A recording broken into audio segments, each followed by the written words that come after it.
Hello, everybody. Bob Graham and I were born a day apart.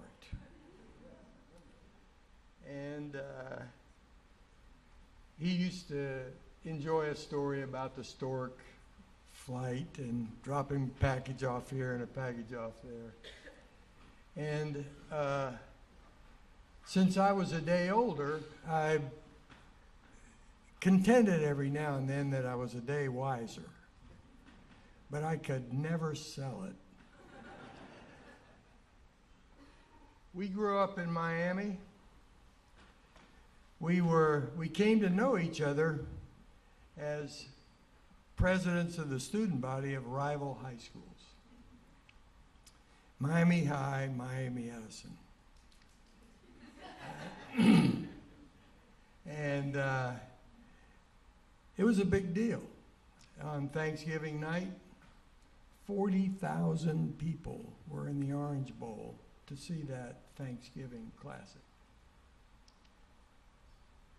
We went on to the University of Florida. Bob was in the dorm floor above me. We pledged the same fraternity.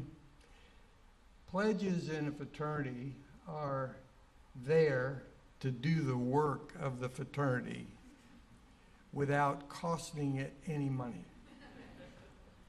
So it came time for a Christmas tree for the lobby, for the living room of the fraternity house. And we were given the assignment to get a Christmas tree. So we had a choice. We could go out in the woods and get a scraggly pine tree, but I spotted a picture-perfect Christmas tree. The problem was that it was in somebody's front yard. And that front yard faced 13th Street, which was the main north-south drag. And on the other side of 13th Street was the University of Florida. I showed him the tree, but because of the traffic, it was perfectly obvious that this was going to have to be done in the dead of night.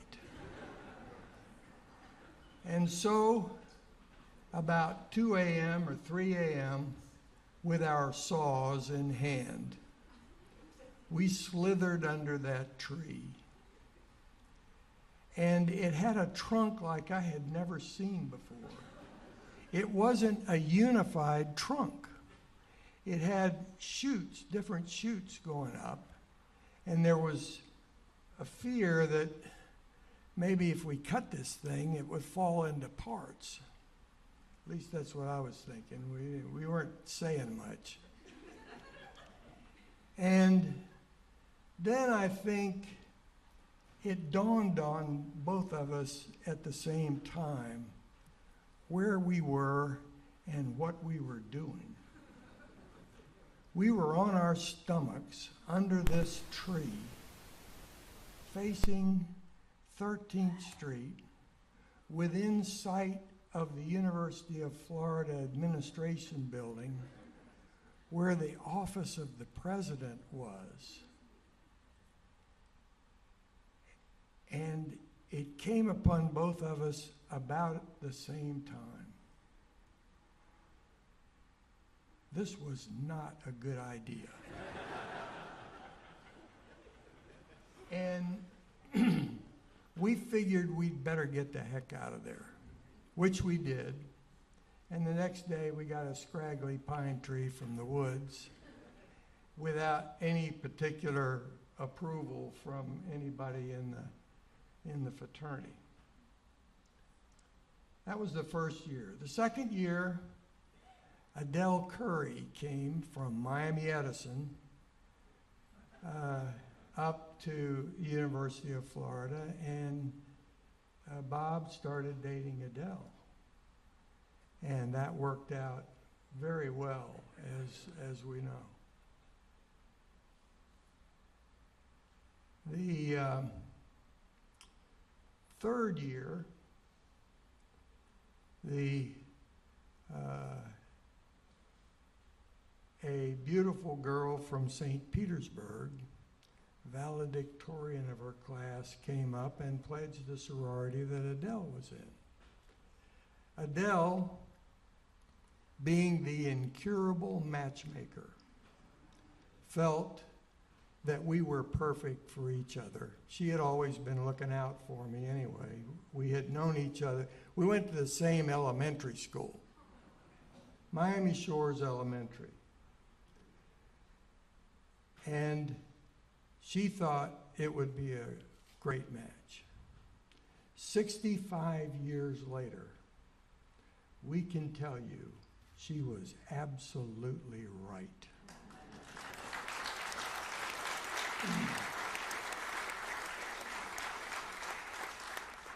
The fourth year, Bob and Adele were married. And Jean, who I was dating now, came down from St. Petersburg for the wedding, and we attended the wedding and the reception at the Miami Shores Country Club. 2 years later, I asked her to marry me. We were in law school at the time, both of us, different law schools. We came back and then we studied for the bar together. Part of that time, we went to the Graham Dairy pasture land. And on that pasture land, right about over there, quite a bit away, about a mile probably, on that pasture land was a tent. And in that tent, Cap Graham, Bob's dad, and his two brothers, they announced that they were going to build a place called Miami Lakes. And they did. At this point, our careers diverged some because Bob was started out with family business and then went into public service, and I went into the law practice, and Jean and I moved to Lake Wales. But on those trips back and forth, some of the stops were in Lake Wales, and we kept up with each other as we each have 4 children. Children kept arriving. And on one of those trips, Bob wanted to talk to me, and he said, "I'm going to run for governor, and I'd like you to help me." Well, I knew he was not well known outside of South Florida, and so I figured we'd go down in flames together. We had done a lot of other things together, and so I said, sure. And then he was sworn in 2 years later as governor. He never said a word to me, but not until the morning after it was official. He came and he said, "I'd like you to be my general counsel." I didn't even know what a general counsel was. I was so looking forward to going back and spending 100% of my time on a law practice. And talked with the family, and I said, "Okay, I'll give you 6 months." He said, "All right." Didn't blink. And so we went through a very eventful 6 months. We had to call out the National Guard for the trucker strike. We had the country's first execution. We had suspending constitutional officers. We'd been to federal court. And we'd been through a lot. And when the end of the 6 months came, he felt like he'd better get somebody a lot like us, a contemporary who was in peak of practice, And so John Arell was the next, and he said, well, I like Gibson's deal. I'll give you 6 months. And that kept repeating itself. And what we did was we formed a collection of outstanding young lawyers with wonderful legal ability and political savvy all over the state, which was of great help to us in a number of other things. And after he went on to Washington to be U.S. Senator. You've already heard some, and I'm sure you've read plenty about all his achievements. And we don't have time for the recitation of those in local, state, federal, even remarkably in the foreign policy area with all of the things that he did, and Buddy will tell you about several of them. But I want to leave you with just 2 items. One, in the room where it happens. 2, the legacy. When he asked me to be his general counsel, I thought, well, that'll be interesting. I know that there will be some decisions that have to be made, and I might be a part of them. And I would be, as they say, in the room where it happens. And I was. And we had a lot, particularly that first, when everybody's testing out the new governor, we had a lot of decisions that we had to contend with. But the thing I want to get across here, and the thing that I want emphatically to emphasize is,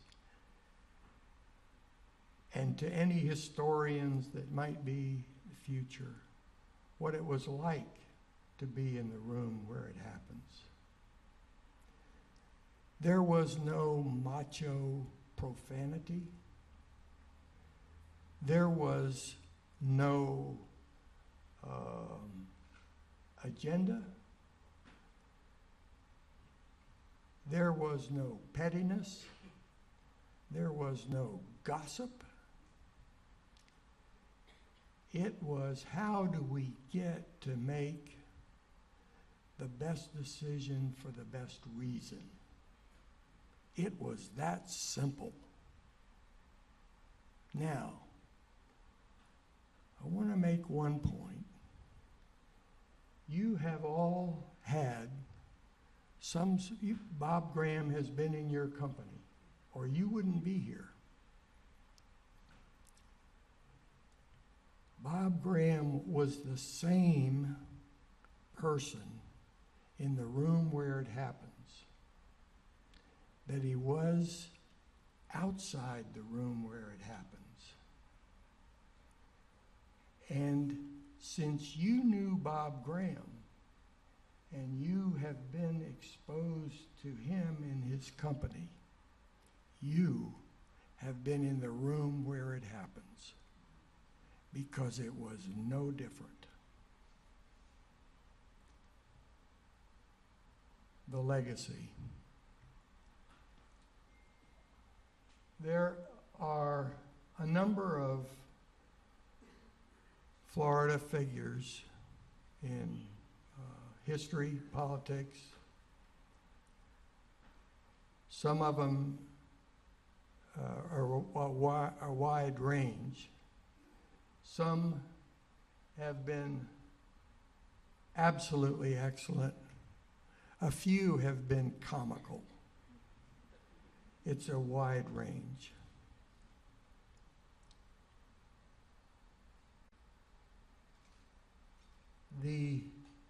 achievements that Bob made are just too much to even think about. And it never occurred to me as we were on our stomachs under that tree that there would ever come to be a day like this.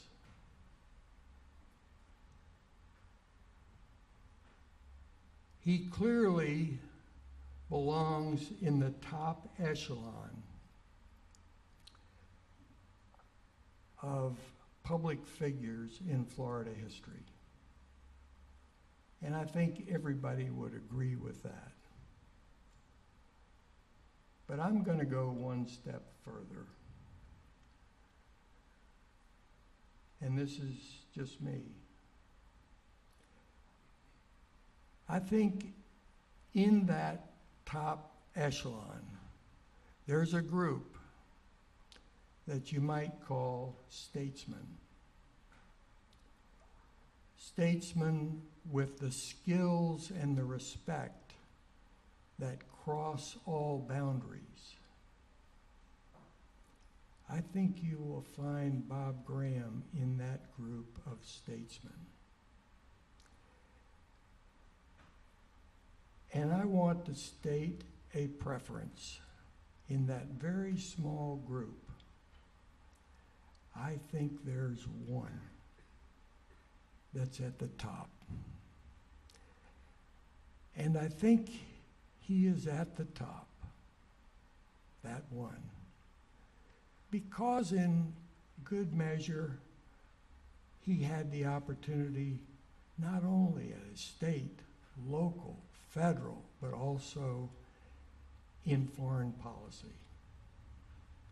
And he distinguished himself all the way along.